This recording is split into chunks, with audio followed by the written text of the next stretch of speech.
Meet me on the softer side. Meet me on the softer side. Softer side of your heart.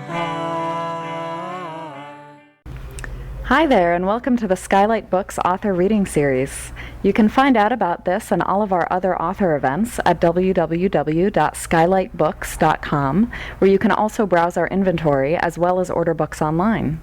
You can also follow us on Twitter or even be our friend at facebook.com. If you'd like to talk to a real person, we can be reached at 323-660-1175. And don't forget, Skylight Books depends on listeners like you to help support us. So whether you're in our neighborhood or browsing online, buy a book or two to help ensure that we'll be around for a long, long time. Thanks and enjoy. So, in introducing Cecil Castelucci, I think I've just sort of stopped because it's like, your 20th book or something like that, or something like that. To see her come this far as a writer, as a person in the community, we're so very happy for her, and I'm sure you are too. Please welcome Cecil Castelucci.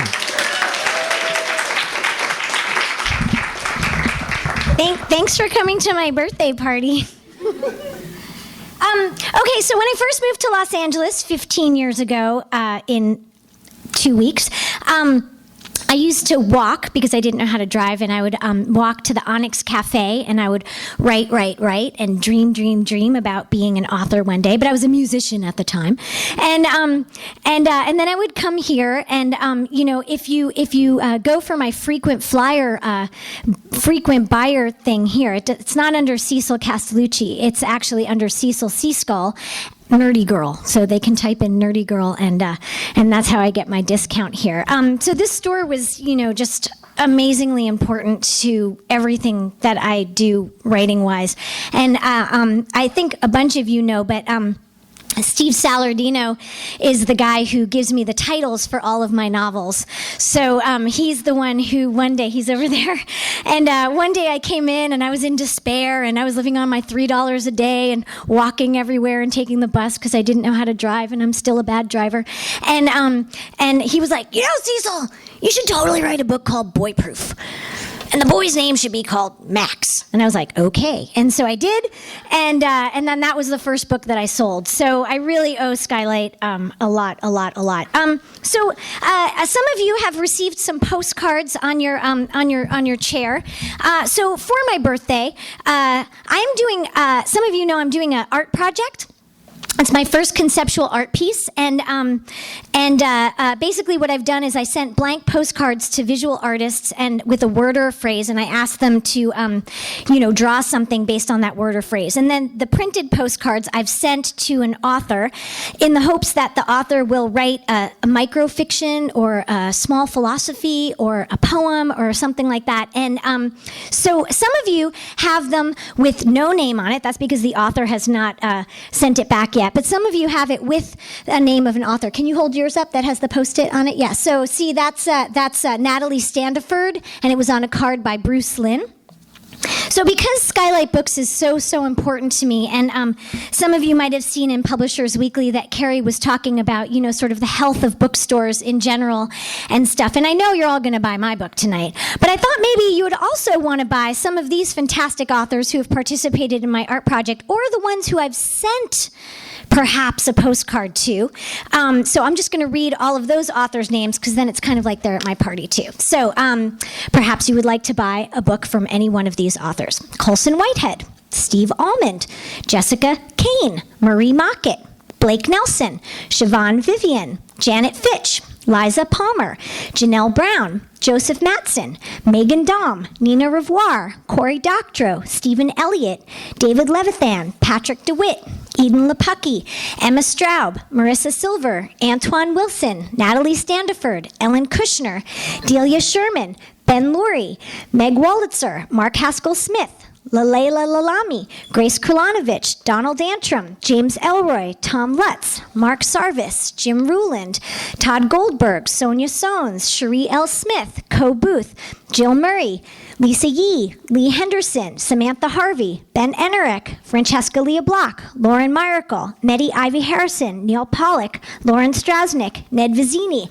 Carol Snow, Sarah Czar, Sherman Alexie, Willow Wilson, Bill Willingham, Brian Wood, Josh Dysart, Noel Alamette, Kara LaRoe, Emma Bull, Chris Barzak, Charles Yu, Erica Schickel, and James Elroy. Did I already say them? All right, well, whatever. They get it twice. So I'm hoping that you guys will buy a book from anybody here at Skylight Books because this is so important to me, and for my birthday, I want Skylight Books to be here forever. So that's that. I'm going to turn my phone off. Maybe you guys should turn your phones off too. Okay, so I'm going to read from my new book that is actually officially not out until November 1st, but there you go. So what you need to know, but it's out here for us today. I didn't even know if it was going to arrive in time, but then it did. What you need to know about this book is that it's about a boy named Mal who comes to believe that he's been abducted by aliens, and he starts going to an alien abduction support group. And he meets a guy there named Hooper, and he's not quite sure whether or not Hooper is or isn't an alien. Could be a crazy homeless person, could be an alien. So this happens where they've been to the alien abduction group, and Mal has sort of told his abduction story, and he has gotten Hooper into a homeless shelter, and Hooper's come back. So it's chapter 37. Some of these chapters are only one sentence long, so there's lots of chapters. Hooper doesn't show up for group again for a couple of weeks, and when he does, he seems like a different man. He's cleaner, more put together. The thing about Hooper is that cleaned up and happy, he looks like he's about 17, but he must be about 30. The other thing that is different about him is that he doesn't look like a crazy homeless person. He looks like a regular guy, but he still smells weird. After group, he comes up to me. Mal, he's very excited. I would like to take you out for a burrito, he says. When he grins, his smile looks wrong. His teeth look like baby teeth, as though he's never lost them. They are sharp and tiny and make his young face look even younger. It distracts me for a moment, but then I snap out of it. That's okay, I say. You don't have to buy me one, but I'll totally go with you. No, I insist, he says. Burrito is now my favorite food. On the way to the parking lot, he tells me about how they found him a room with a bed and a lamp and a sink with running water, and he's got a little job in the kitchen at the shelter. He gets into my car, and he gives me all kinds of weird directions until we end up far out of town at the foothills of the Sierra Madre, where there are wide open spaces, horses, and tumbleweeds. There, in the middle of nowhere, is a taco truck, like a real deal taco truck. He walks up to the guys who wave and call out, "Hola, Hooper," to him, and then he orders in fluent Spanish. "You speak Spanish?" I ask. "They speak Spanish," he says, pointing at the men and women working the taco truck. A few weeks ago, he didn't even know what a burrito was, much less even how to say it, and now he speaks with a more pleasant accent than my Spanish teacher. We eat the burritos, and mine is the best burrito I've ever tasted in my life. The sky is clear, and the moon rises, and there is a bright star near it. That's Jupiter, Hooper says. No life there, only here. Yeah, I say. We stare at the sky for a while, because there's nothing that's more beautiful than the night sky. And I remember, even though it hurts, that I learned all the constellations by name because my dad started teaching me them and made it seem like it was something that he'd finished doing with me. Like the night sky was only for us to share, and now we can't. After he left, that first year, I learned them all on my own. I went to the library and took out a book on it, just so that when he came back, I'd be able to go out into the desert with him and impress him with my celestial knowledge. For a while there, learning those constellations by myself was like having him still with me. I would imagine how when he came back, he'd be so happy that I loved him that fiercely. He'd see how special I was, and he wouldn't want to leave again. But it's been almost 6 years, and he hasn't come back, even though I just about killed myself learning all those constellations, all for nothing. And no matter how hard I try to forget the patterns in the sky, I can't. I get that feeling in my chest, the one where I feel the hurt inside of me like an extra organ that was put in my body the wrong way. I look up at Cassiopeia. It's the easiest to spot, like a W hanging in the sky. Y begins with W. Do you ever wonder where your aliens come from, I ask? My aliens, Hooper says. Yeah, the ones who abducted you, I mean. Look up at the stars and I wonder, which one is their home? Why did they come here? Why did they take me? I don't say the other thing that I always wonder about my aliens. Why haven't they come to take me again? Hooper laughs, and then he shakes his head, and then he takes a bite out of his burrito, and then he laughs again, and then he looks at me, and he puts his long hand on my shoulder in a very friendly way. I wasn't abducted, Hooper says. But you're in group, I say. This is it. The moment where he's going to call me a fraud. Say what happened didn't happen, that it was just a dream, a made-up fantasy, a childish wish. I make a fist. I will punch him in the face if he says that. I will get into my car, and I will leave him here to find his own way home. Well, it seemed like the right place to go, he says, and then he sprinkles some more cilantro onto his burrito. Why? I ask. I thought you understood. He's looking at me like he's genuinely upset that I haven't gotten it. No, I say I don't. Mal, I'm an extraterrestrial, he says. What? He points to the sky. That star. You Earthlings call it Epsilon Eridani. That's my star.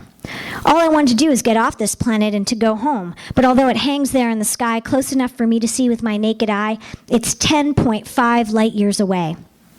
I don't say anything. I just burn up with that feeling where all the cells in my body are on fire. It comes back in a swoosh, and I throw my burrito down on the table, and my soda goes flying, and my pants are wet, and Hooper offers me a napkin, but I refuse it. I can't believe that Hooper is making a joke, because he doesn't seem to be the joking type, but there he is, sitting there across from me with a smile on his face, and I want to punch him. I get up, and I walk away. On the way to the car, I punch a spiny succulent that's in my way. It hurts, and that's the point. When I reach the car, I collapse into my seat, and I put the key in the ignition, but I don't turn the car on. I sit there, my head reeling. Part of me wants to drive away, leave him here like I would have if he had made fun of me, but I would never actually leave him alone here. I would never abandon anyone. So I sit in the car, going over what he's just said. Even though I'm sitting down, my hands grip the steering wheel as though it's going to keep me from falling down, because the ground is the sky, and the sky is the ground. That's how upside down I feel. How will I drive home when the world is gone so topsy-turvy? I laugh, and then I laugh again. Mal, get a grip. Hooper's a crazy homeless man who thinks he's an alien, I say out loud to myself. But I'm thinking about his teeth, and about his long, weird hands, and about how he can speak Spanish, and his unnameable smell. I am sure of one thing. If he is an alien, he is not one that I have already met. Eating makes me so sleepy, Hooper says, sliding into the passenger seat next to me. He clicks his seatbelt on and immediately falls asleep, leaving me with my mind racing. I try to wake him up. I pinch him. I shake him. I tickle him. He just mumbles that this body makes him tired and forces him to sleep in order to digest. Maybe it's for the best. Maybe I need him to sleep so I can digest what he said to me. I turn the car on, and as I back up with my arm over the passenger seat, I glance over at Hooper. He looks peaceful, and he looks kind, and he looks good. My father emitted that kind of goodness, but it wasn't the truth. Inside there was a darkness, and if he had any good in him, he would have never done what he did to my mother and me, or at least he would have cared about what he did. Is Hooper a soul in a meat sack, hiding a dangerous alien being inside? Is he in group looking for people to abduct? Is he evil? Worse? Is he going to leave me too? He looks nothing like the aliens that I remember from what happened to me. I know humans that look more alien than Hooper.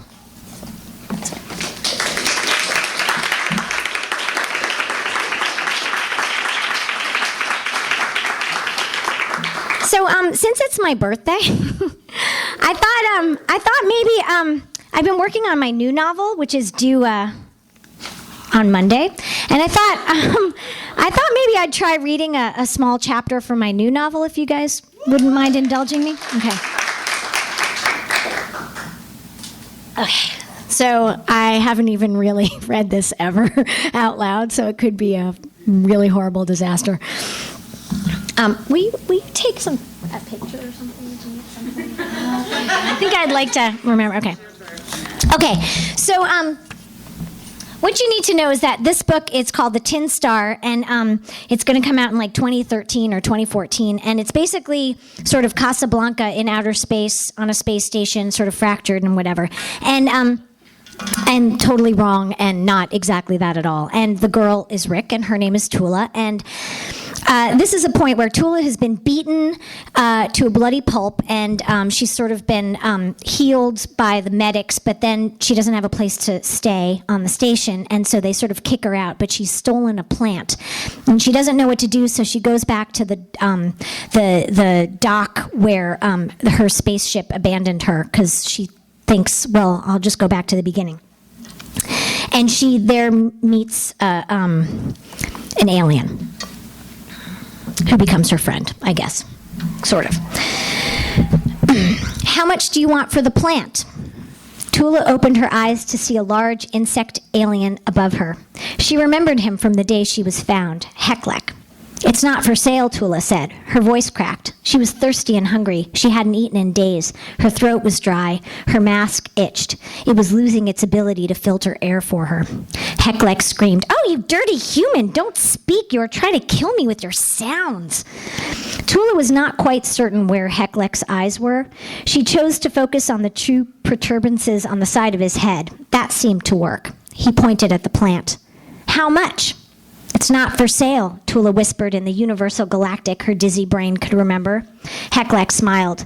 "There, talk like that and I won't steal it from you. Instead, we can negotiate."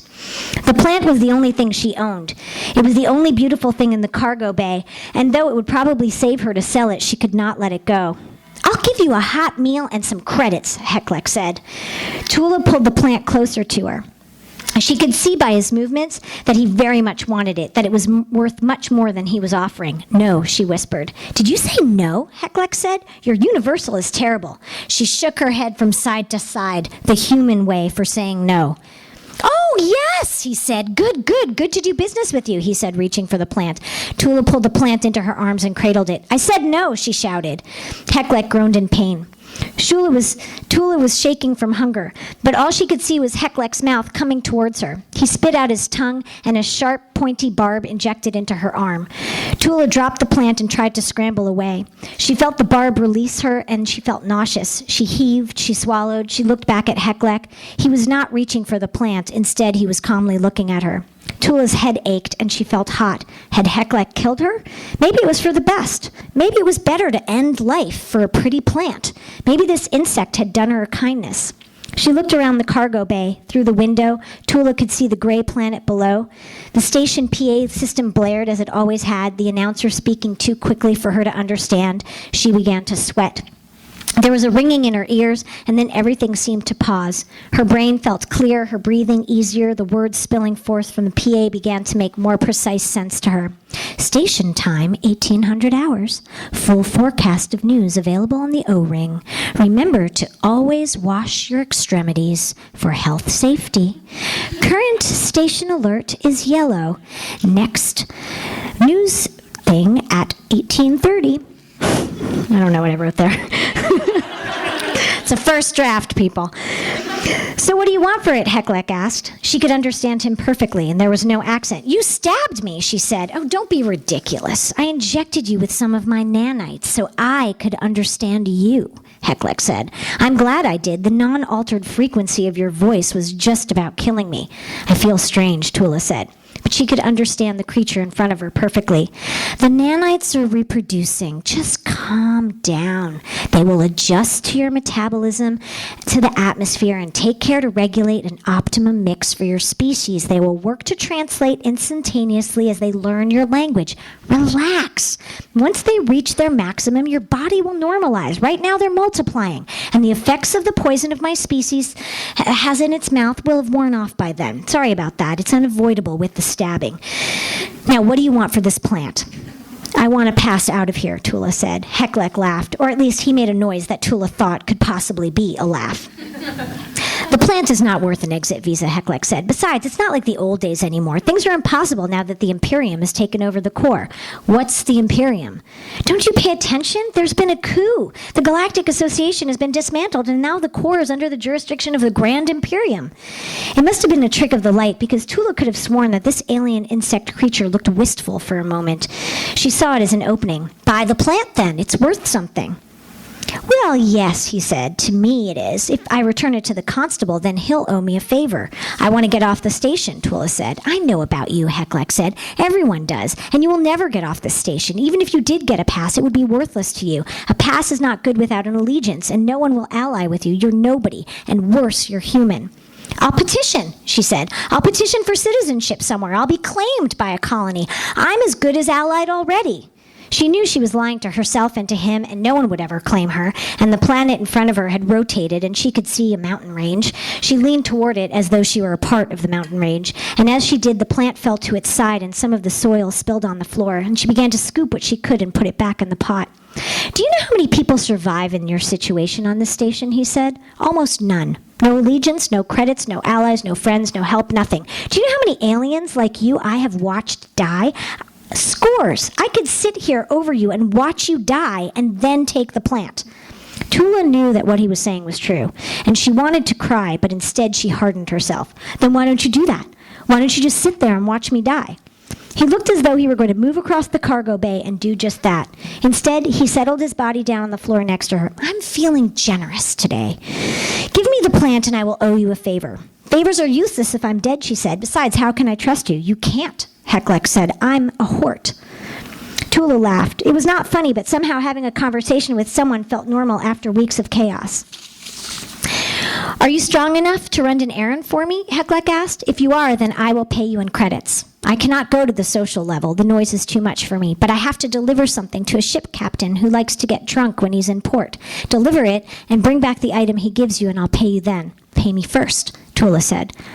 This is why the universe is at such odds with itself. No one trusts anyone, Hecklek said. Fine, here is payment. If you run off with it, so be it. I'll find your dead body eventually and retrieve the item and the money and the plant.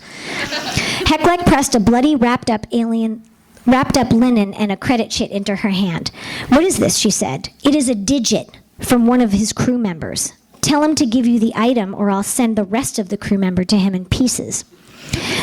Tula looked over Hecklek's shoulder and out the window at the planet and at the stars. She stood up. If she was going to survive and get off this station, she would have to trust him.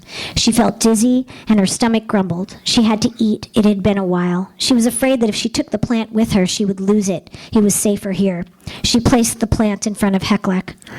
If I find that you've betrayed me in any way, she said, I will summon up all of my strength and use it to kill you. Then we have an agreement, Hecklek said. Tula nodded and stumbled away. That's it. So it's really rough, but yeah, so that's going to be my new book. You have been listening to the Skylight Books author reading series.